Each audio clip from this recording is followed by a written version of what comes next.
Bom dia, boa tarde, boa noite, boa noite.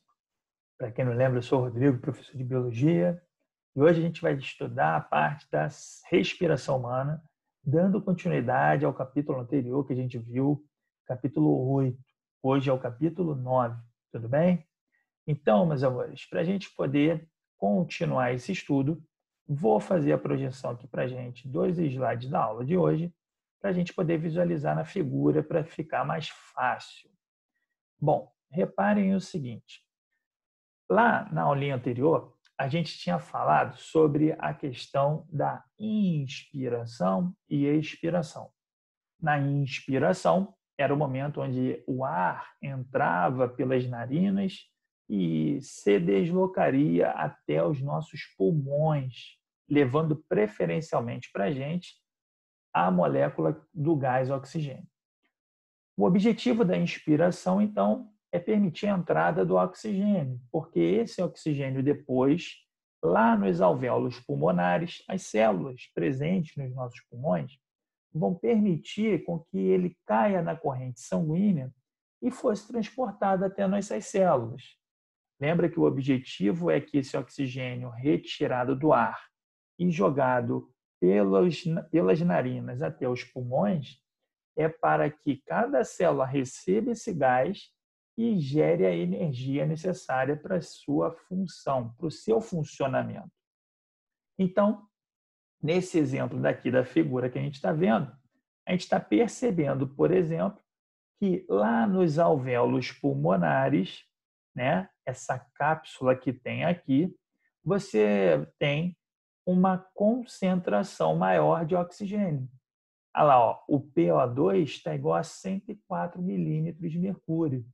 Na prática, o que isso significa? Que a pressão parcial do oxigênio está maior, ele existe em maior quantidade dentro dos alvéolos. E reparem lá no sangue, ó, a pressão parcial do oxigênio é 40, é menor. Então, por diferença de pressão, esse oxigênio vai sair de dentro do nosso alvéolo, do interior do alvéolo pulmonar, em direção ao capilar sanguíneo, que está ali passando e envolvendo essas células. Da mesma forma, ou seja, por diferença de pressão, é sempre do mais para o menos. Então, se eu tinha mais oxigênio no alvéolo do que no capilar, ele passa para o capilar. Agora, vê o CO2. Eu tenho uma pressão de CO2 dentro do alvéolo de 40 e tenho no sangue venoso de 45. Por isso, o CO2 faz o caminho contrário, sai do capilar e vai na direção do interior do alvéolo pulmonar.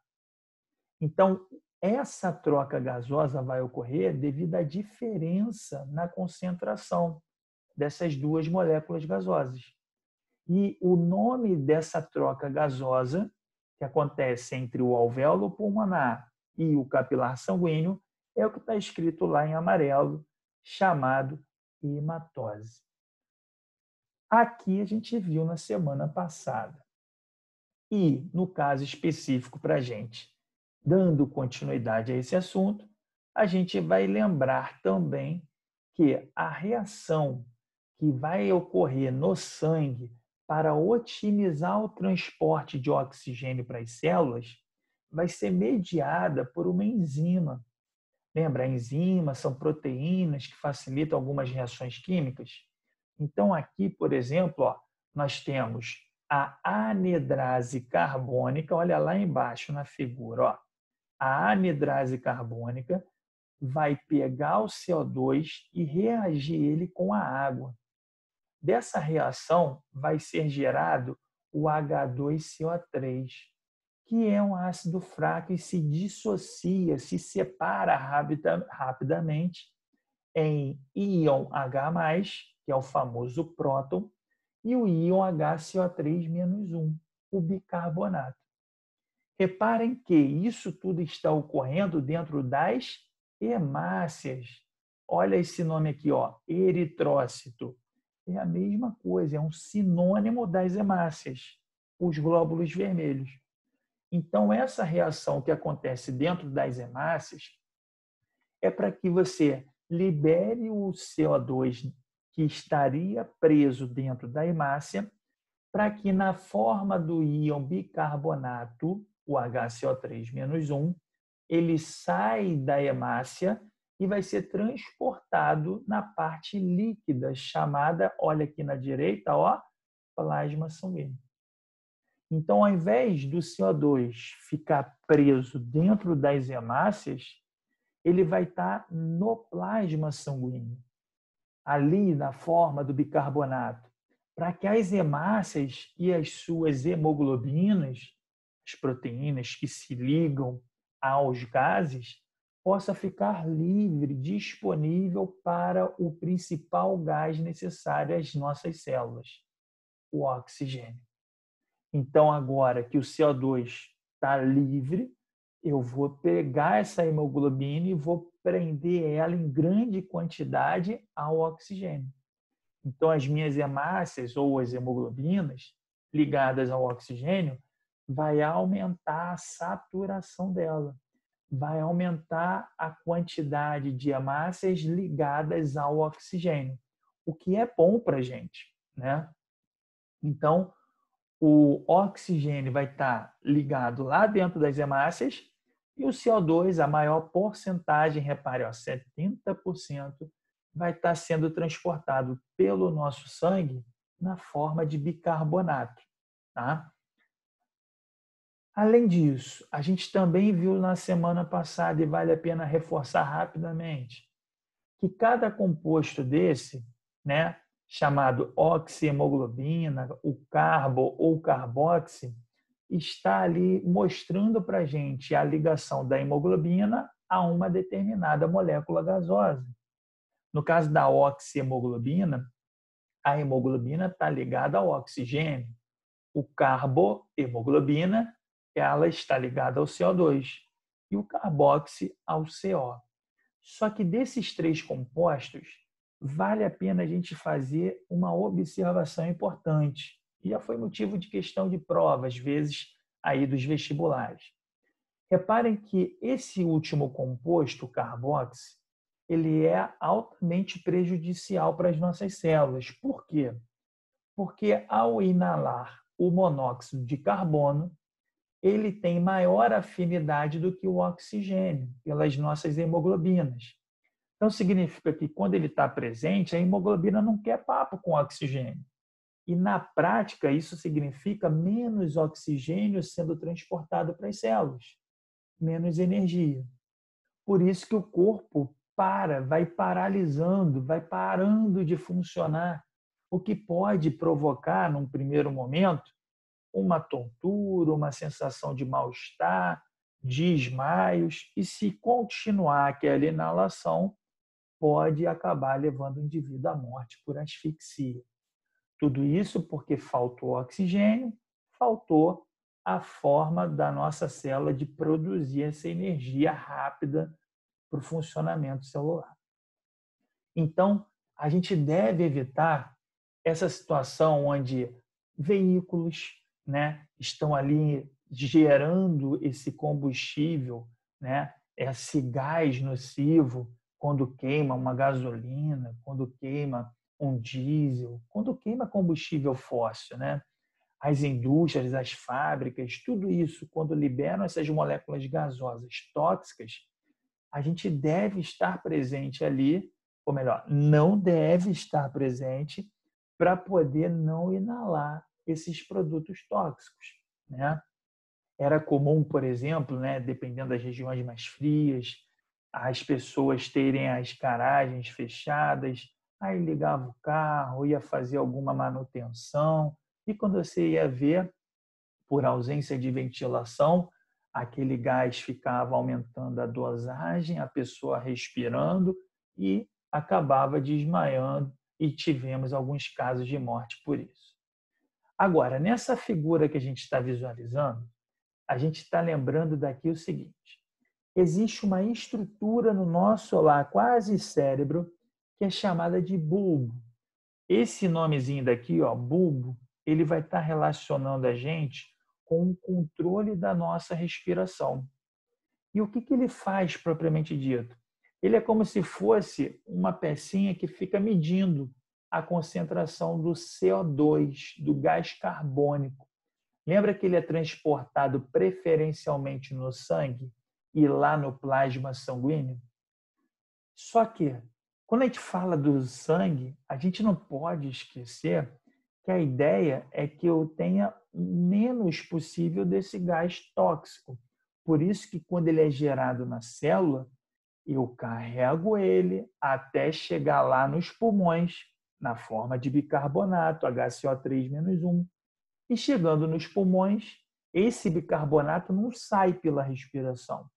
Então, eu vou ter que transformar o HCO3-1 em CO2, ou seja, eu vou fazer o caminho reverso. E aí esse CO2 é eliminado. Mas antes de eliminar, eu tenho que identificar esse CO2. Como eu identifico? Através do bulbo. Então, o bulbo é essa estruturazinha que fica aqui, ó, acoplada a um vaso sanguíneo e fica medindo o nível de CO2 no sangue. Quando esse nível está acima do normal, ele vai estimular uma frequência respiratória maior.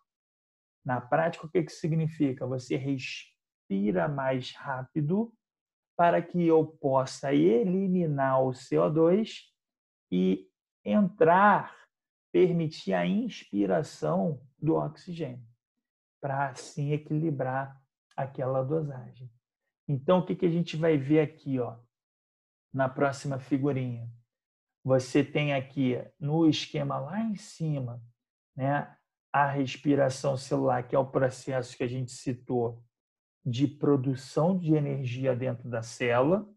A respiração celular vai consumir o oxigênio, vai ser gerada a ATP, a molécula de energia, e, como resíduo, o CO2. Esse CO2 que vem da respiração celular, ele vai ter que ser jogado para fora pela respiração pulmonar. Então, esse processo, né, jogou o CO2 no sangue, aí o CO2, lembra, vai para a direita, ele vai ser transformado no sangue, dentro das hemácias, em íon bicarbonato, que é o HCO3-1, e isso vai permitir com que esse CO2 não ocupe o espaço do oxigênio. Assim, ele vai ser direcionado aos nossos pulmões e, quando chega lá, ele vai da direita para a esquerda. Ou seja, a anidrase carbônica torna ele novamente na forma de CO2 para ser jogado para fora. Então, quando ele sai da célula, ele não está nos pulmões. Ele sai da célula e cai na corrente sanguínea. Por isso que a reação vai para a direita e, quando chega nos pulmões, volta para a esquerda, para facilitar o transporte desse gás, né? E, na teoria, é isso que a gente tem que lembrar. Na prática, por que isso acontece? Reparem no gráfico, ó. Você tem uma linha azul, uma linha preta e uma linha vermelha, mostrando para a gente o quê? pHs diferentes. O vermelho, pH 7,2, ele é mais ácido, ou seja, esse pH é menor do que o pH da linha preta e o pH da linha azul, que é respectivamente 7,4 e 7,6.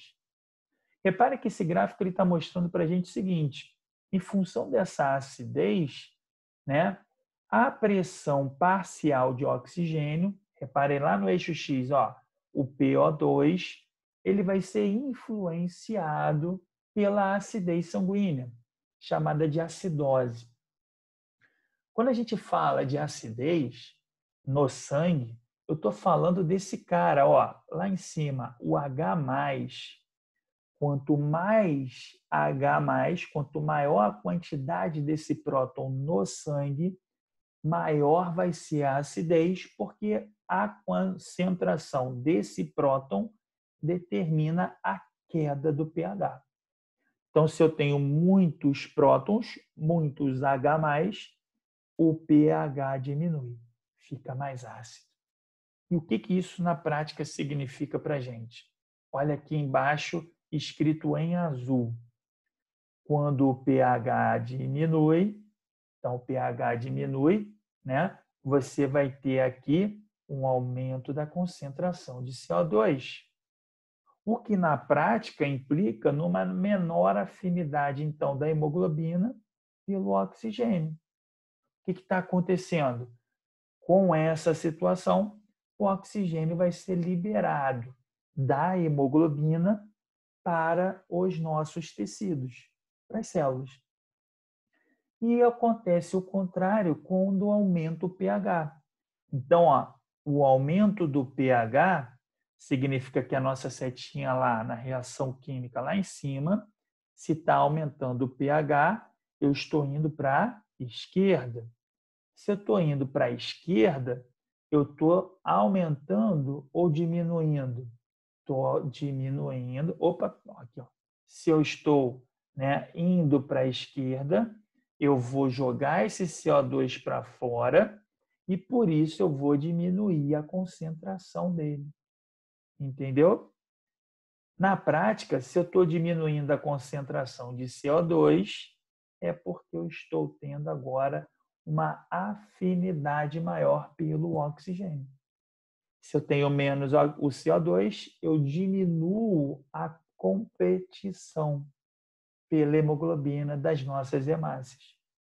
Então, de acordo com o pH, a gente vai ter essa liberação facilitada ou não do oxigênio, né?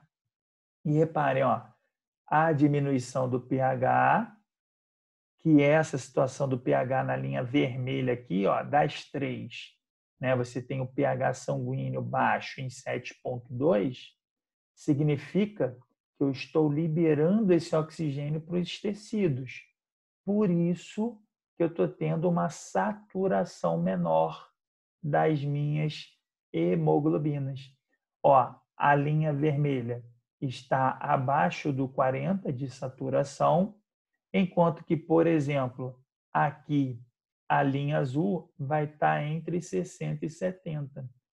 Entre 60 e 70, ela está mais saturada do que entre 30 e 40 da linha vermelha. Então, no pH baixo, se as minhas hemoglobinas estão menos saturadas, elas têm menos oxigênio. Por que ela tem menos? Porque ela liberou esse oxigênio para a célula ou para os nossos tecidos. Tudo bem? Então, meus amores, esse era o nosso assunto de hoje. Deem uma revisada nos slides, deem a teoria do livro de vocês, façam os exercícios, anotem as dúvidas, perguntem aos monitores, aos professores. Eu tenho certeza que assim você vai sanar qualquer outra dúvida que possa aparecer relacionada ao tema. Tudo bem? Por enquanto é só. Então fiquem bem e até a nossa próxima videoaula. Tchau, tchau.